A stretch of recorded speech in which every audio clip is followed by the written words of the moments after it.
Қайырлы күн, құрметті оқушылар. Қазақ тілі сабағына қош келдіңіздер. Бүгінгі сабақтың тақырыбы экотуризм деп аталады. Ал сабақта меңгерілетін оқу мақсаттары келесідей. Мәтінде көтерілген мәселені ғаламдық мәселелермен байланыстыра отырып, сыни тұрғыда баға беру. Ал екінші оқу мақсаты мәтіндердің жанрлық және стильдік ерекшеліктерін сақтай отырып, нұсқаулық жазу екен. Яғни оқушылар, біздер бүгінгі сабақта экотуризм туралы мәтінмен танысып, сол мәтін бойынша нұсқаулық құрастырады екенбіз. Ал енді экранға назар аударыңыздар. Сіздерге мынадай сұрақ қойғым келіп отыр. Экотуризм дегеніміз не? Оның басқа туризм түрлерінен айырмашылығы неде? Экотуристерге қандай талап қойылады? Ал оқушылар, сіздер бұл туралы білесіздер ме? Ендеше, осы мәтінмен танысу үшін жаңа сөздермен танысып алайық, содан кейін экотуризм дегеніміз не деген сұраққа жауап беретін боламыз. Бүгінгі сабақтың жаңа сөздері: аймақ, өлке, өңір дегенді білдіреді, не деген сұраққа жауап береді. Жергілікті, осы жерде тұратын, тұрғылықты деген мағынаны білдіреді. Сұрағы қандай? Игілік, ізгі іс-әрекет пен жақсы жұмыстың нәтижесі деген мағынаны білдіреді. Сұрағы не? Игілікті. Бұл сын есім игілік сөзінен шығып отыр. Қайырымды, рахымды, шапағатты деген мағынаны білдіреді екен. Сұрағы қандай? Одан кейінгі сөз бақылау, етістік. Абайлап қарау, байқау дегенді білдіреді. Сұрағы не істеу? Тағы бір сөз арнайы, әдейі деген мағынаны білдіреді.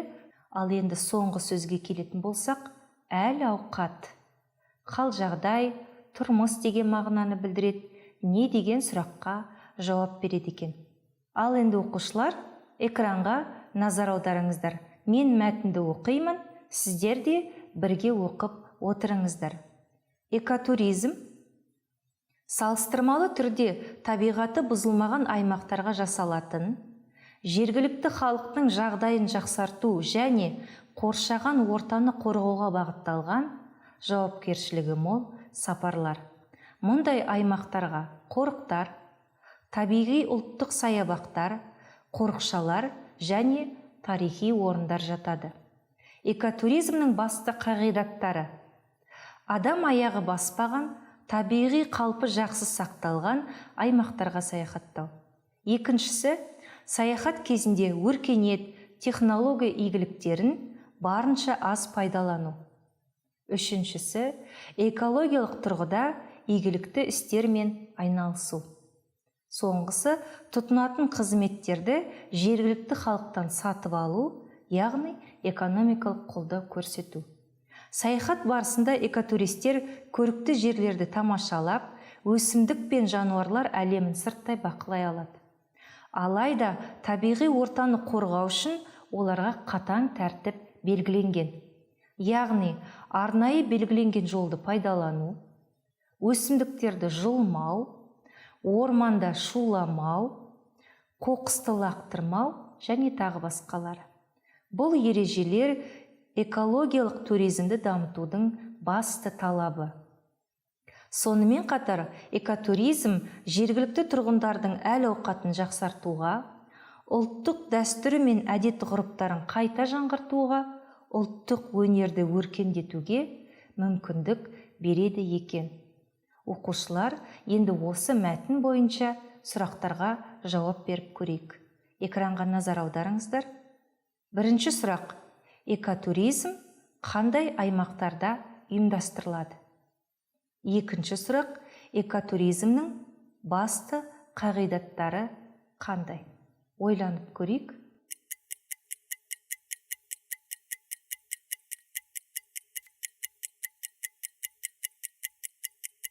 Оқушылар, дұрыс жауабын белгілеп үлгердіңіздер ме?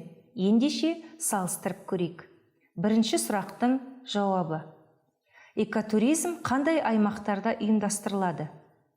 табиғаты бұзылмаған аймақтарда, яғни қорықтар, табиғи ұлттық саябақтар, қорықшалар және тарихи орындарда ұйымдастырылады екен.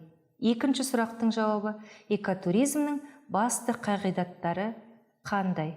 Өзіміз мәтінде бірге оқығандай, негізгі 4 қағидаттан тұрады екен. Яғни адам аяғы баспаған, табиғи қалпы жақсы сақталған аймақтарға саяхаттау. Одан кейін саяхат кезінде өркениет, технология игіліктерін барынша аз пайдалану. Үшінші қағидат: экологиялық тұрғыда игілікті іспен айналысу. Ал соңғысы тұтынатын қызметтерді жергілікті халықтан сатып алу екен. Ал енді оқушылар, мәтіннің қалған бөлігі бойынша келесі сұрақтарға жауап берейік. Үшінші сұрақ: экотуристерге нені жасауға болады, ал нені жасауға болмайды? Төртінші сұрақ: экотуризмнің жергілікті халыққа пайдасы қандай?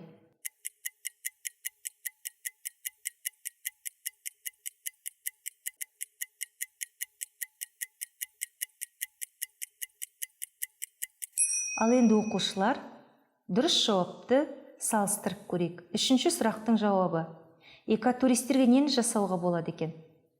Олар көрікті жерлерді тамашалап, өсімдік пен жануарлар әлемін сырттай бақылай алады екен.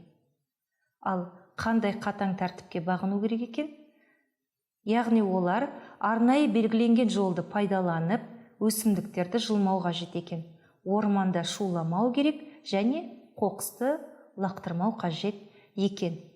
Төртінші сұрақтың жауабы: экотуризмнің жергілікті халыққа тигізер пайдасы қандай? Яғни халықтың әл-ауқатын жақсартуға, ұлттық дәстүр мен әдет-ғұрыптарын қайта жаңғыртуға, ұлттық өнерді дамытуға мүмкіндік береді екен.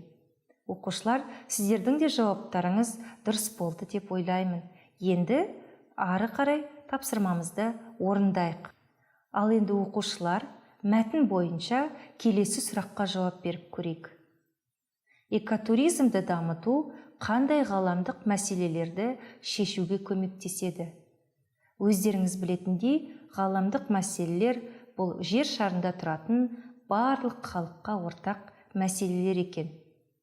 Берілген тізімді оқып, экотуризммен тікелей байланысы бар мәселені анықтап көрейік. Мысалы, соғыс пен бейбітшілік, мұхит ресурстарын пайдалану, ғарышты бейбіт игеру, экология, азық-түлік, ғылыми-техникалық дамудың жағымсыз салдарын жою, рухани орта мен адамзаттың мәдени әркелкілігін қорғау, дамушы елдер экономикасының артта қалу мәселесін шешу.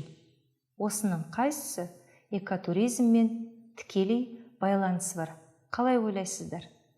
Бұл сұрақтың бірнеше жауабы бар. Ойланып көріңіздер.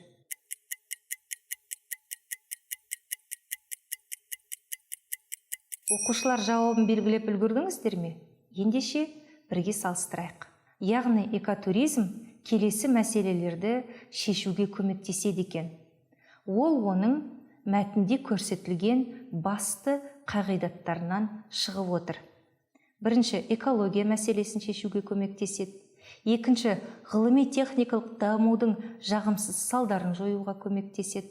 Одан кейін рухани орта мен адамзаттың мәдени әркелкілігін қорғауға септігін тигізеді.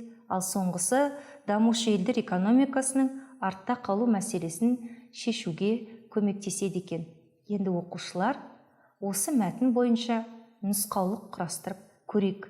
Ал енді нұсқаулық дегеніміз не? Қалай ойлайсыздар? Нұсқаулық әлденені орындау, жүзеге асыру тәсілі мен тәртібін бекітетін нұсқаулар жинағынан тұрады екен. Мысалы, қауіпсіздік нұсқаулығы, дәрігердің нұсқаулығы. Экранға назар аударып көріңіздерші. Егер сіздер орманға саяхаттап баратын болсаңыздар, сіздерге келесідей нұсқаулық берілуі мүмкін. Мысалы, орманды өртемеңіз, шыны заттарын қалдырмаңыз, қоқысты лақтырмаңыз деген нұсқаулық берілуі мүмкін. Енді осы үлгі бойынша біздер де экотуристерге арналған нұсқаулық құрастырып көрейік. Ал енді оқушылар нұсқаулық қалай жазылады екен? Соның ережесімен танысып көрейік. Әдетте нұсқаулық бұйрық райдың екінші жақтың сыпайы формасында жазылады. Өздеріңіз үлгіде көрдіңіздер, е? Яғни, етістіктің жекеше түрінде етістіктің түбіріне ңыз, іңіз, ыңыз, іңіз жалғау жалғанады екен. Мысалы, сіз келіңіз, барыңыз, сөйлеңіз. Ал көпше түріне келетін болсақ, етістіктің түбіріне ңыз, іңіз, ыңыз, іңіз жалғауымен қатар көптік жалғауы жалғанып жасалады екен. Мысалы, сіздер келіңіздер, барыңыздар және сөйлеңіздер.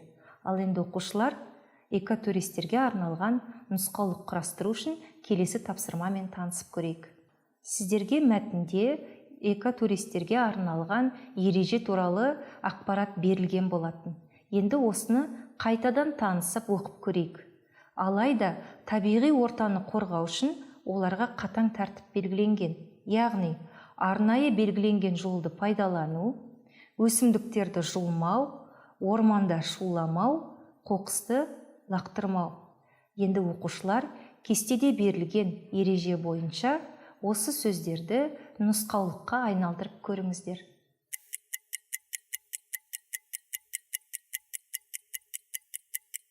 Ал енді оқушылар, сіздер құрастырған нұсқаулықты дұрыс жауабымен салыстырып көрейік. Нұсқаулық. Арнайы белгіленген жолды пайдаланыңыз, немесе пайдаланыңыздар. Екіншісі, өсімдіктерді жұлмаңыз, немесе жұлмаңыздар. Үшіншісі, орманда шуламаңыз, немесе шуламаңыздар. Төртіншісі, қоқысты лақтырмаңыз, немесе лақтырмаңыздар деп құрастыруға болады екен. Оқушылар, бүгінгі сабаққа белсене қатысқандарыңыз үшін көп рахмет.